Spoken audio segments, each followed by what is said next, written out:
In one of my favorite games, Crypt of the NecroDancer, there are 4 zones in the base game. There's an extra one in the DLC. The first zone is basically just an extension of the tutorial, basically teaching you how all of the basic enemy patterns work. And Zone 2 is also pretty easy, but it teaches you that you actually need to learn how the enemies work and not just fly by and hope it goes well. And Zone 3 is hard, but there are many mechanics you can use to make it 10 times easier. And it's not too bad, it just requires you to use the mechanics, like practicing enemy patterns or using the janitor to change loot tables. But Zone 4 is horrible. Unless you cheese it, or you're just insane, you're not going to be able to do it very easily on your first playthrough. Once you learn how to do it, it's easier. But when you first reach Zone 4, it is horrible. However, I was talking to a friend about how horrible it was when I first played through it, and I said, hey, I could go on a 20-minute rant about this. And you clicked on this video, so you know what I'm about to do. Might not be 20 minutes, though. Okay, in this video, basically what I'm going to do is go through every single enemy introduced in Zone 4 on the Wikipedia page and talk about how they are so extremely horrible. And how they, work together to make it bad. Okay, first enemy, Black Bat. It's actually extremely easy. It's the same as all of the other bats, and if I'm correct, almost only spawns in bat caves. But if given the chance to, it will auto-attack you. But besides that, it's exactly the same as the blue bat. It moves around randomly.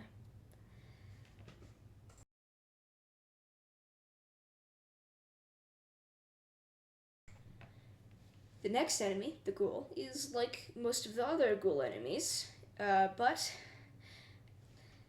when you attack it, it appears one space away from you on any side. It isn't random, which means there is a pattern, but it's not just you attack to the left, it appears on the right. It's, if I'm correct, you attack on above you, and it goes to, I don't know, it's like the left or something? I don't remember.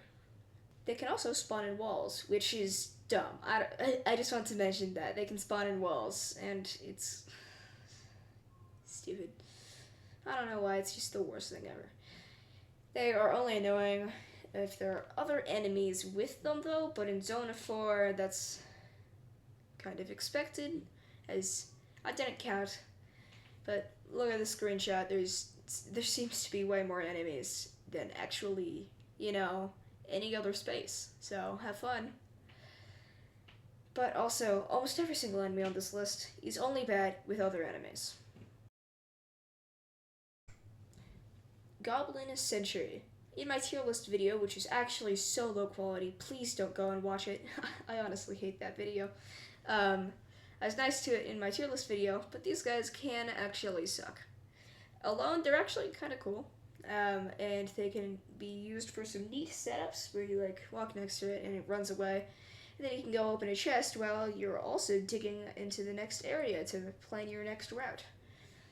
But again, in a digging-based zone, and there's so many enemies, you can just break a wall and all of a sudden there's a bunch of harpies there and they kill you because they can move very far.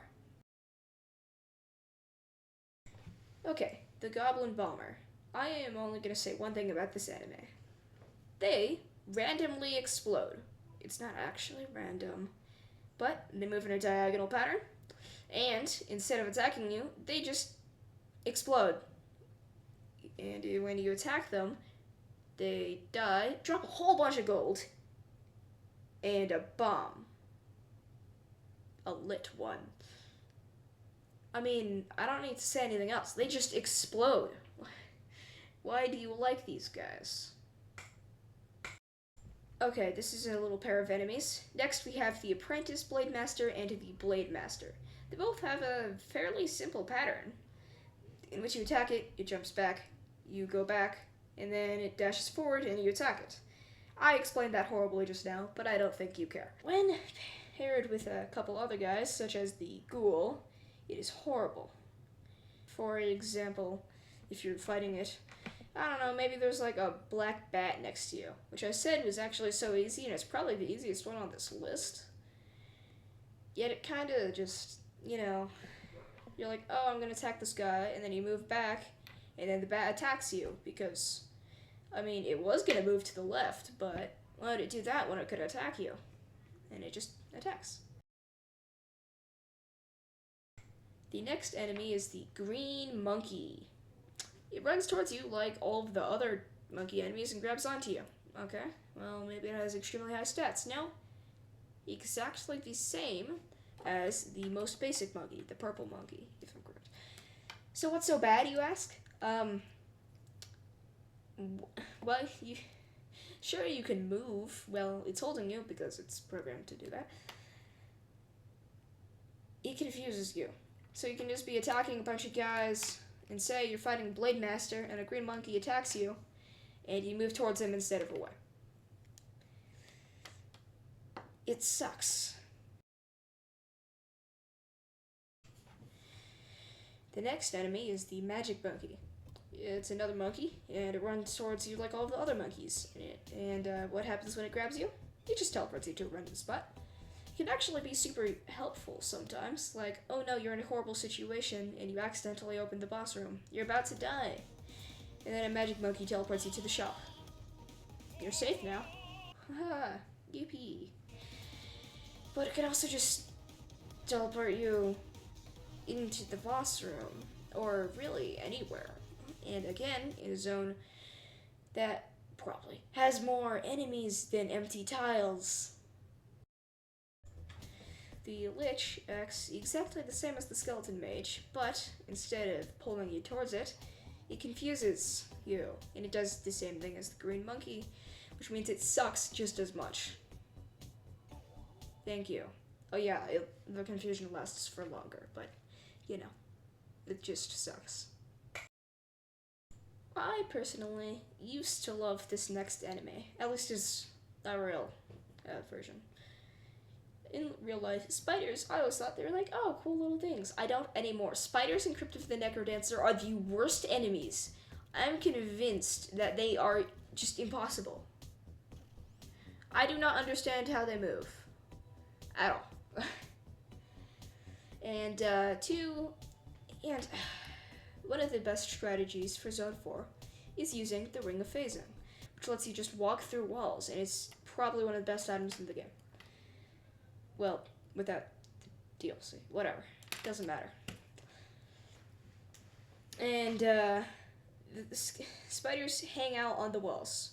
I don't actually know what their pattern is, so I'm not going to tell you because how could I? I don't even know it. But, yeah, it sucks. And they're my least favorite enemy by far. I don't know how they work. And in an entire zone based around digging, you'd think you wouldn't want, an enemy that hides on walls and is so unpredictable. Please remove these enemies from the game. Okay, the next enemy actually changes in the DLC. The Ooze Golem, without the DLC, every single time you attack it, it drops ooze underneath you, which makes you not deal any damage and take twice as much damage. And that used to really suck, and I actually beat Zone 4 before I got the DLC, because I don't get the DLC until I beat the game. For really anything. Well, almost anything. But, with the DLC, it's only the first hit, which makes it better. But it's still annoying, and you have to be constantly moving in order to be able to attack it, which, can get you into bad situations, and also it is possible for it to trap you. I've done it before. I don't know if I'm going to be able to get a clip, though.